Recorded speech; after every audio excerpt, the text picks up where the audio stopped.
This is the Forensic Medicine Round 2 Advisor Orientation for Alabama HOSA's State Leadership Conference 2018.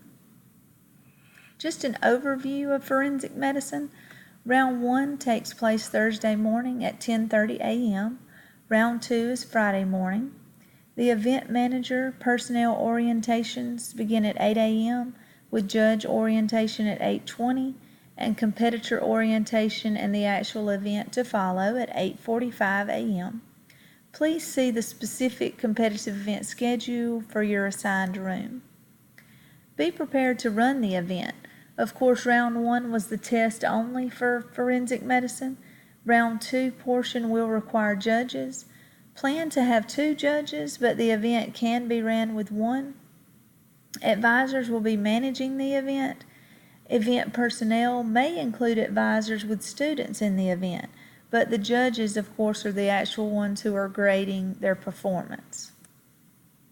Preparations for State Leadership Conference. Print and review your event's guidelines. Event manager is responsible for coordinating the event, and the manager must report to headquarters to get the event binder. In regards to event personnel, they should plan to meet in the event room for event setup and should start orienting the judges while the manager is at headquarters. In relation to confidentiality, all advisors should complete the online confidentiality agreement prior to state conference found at this link. Hard copies are available in headquarters, but we do prefer that the online confidentiality form is filled out. Confidentiality has to be of utmost importance in order to assure equity in future events. Advisors and students are not allowed to enter or observe an event other than their assigned one at any time for any reason. Pictures or copies may not be taken of the events, the case study, skills, or equipment.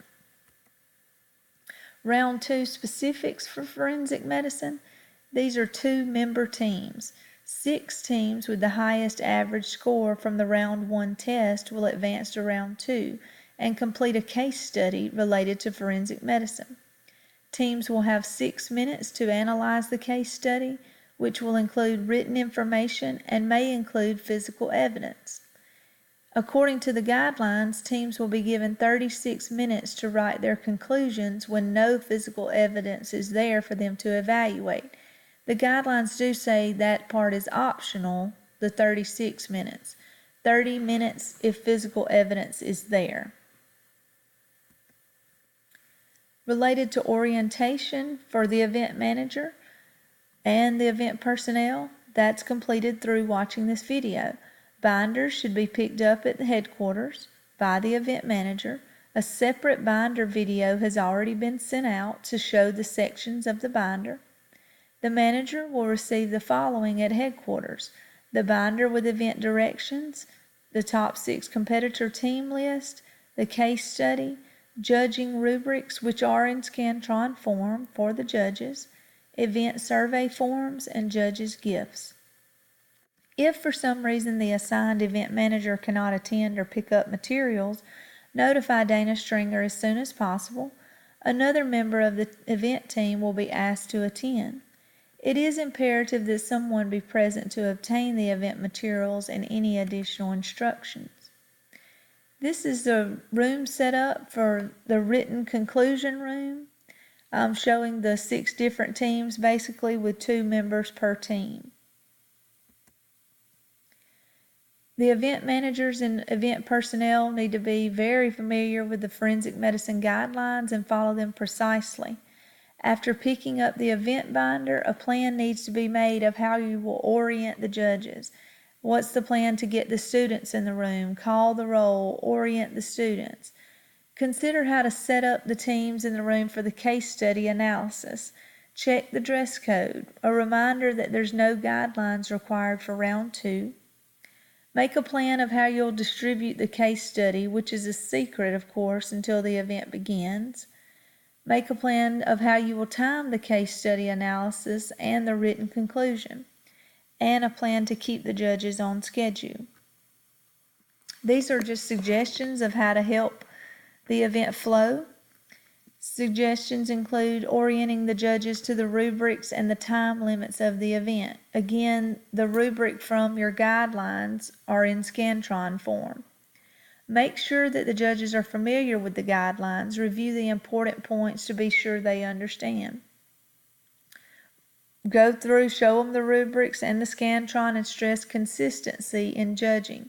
If the judge decides they want to be able to give 1/2 of a point and the guideline only says 1 or 0, just make sure all the judges think that they can give 1/2.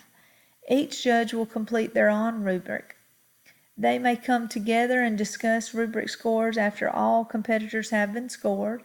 They must break any tie. They should not write notes on the Scantron rubric itself. Use a notepad. Remind them that they can't give advice to the competitors. Thank you is acceptable, good job is not. Advisors will notify judges if the competitors did not follow the guidelines. Other suggestions: each room will have a table outside the door. Check the roster and the dress code discreetly at the table as they enter the room. If there is a dress code violation, keep it confidential. Have a second event person discreetly look at the student's dress and make a mutual decision. If you're unsure, err on the side of the student. If there is a violation, document it and the points will be adjusted at headquarters. The forensic medicine guidelines state that competitors shall wear the HOSA uniform, proper business attire, medical scrubs, or polo and khakis. So that is considered proper dress for forensic medicine. Dress code documentation, we're actually only documenting if they do not meet the dress code.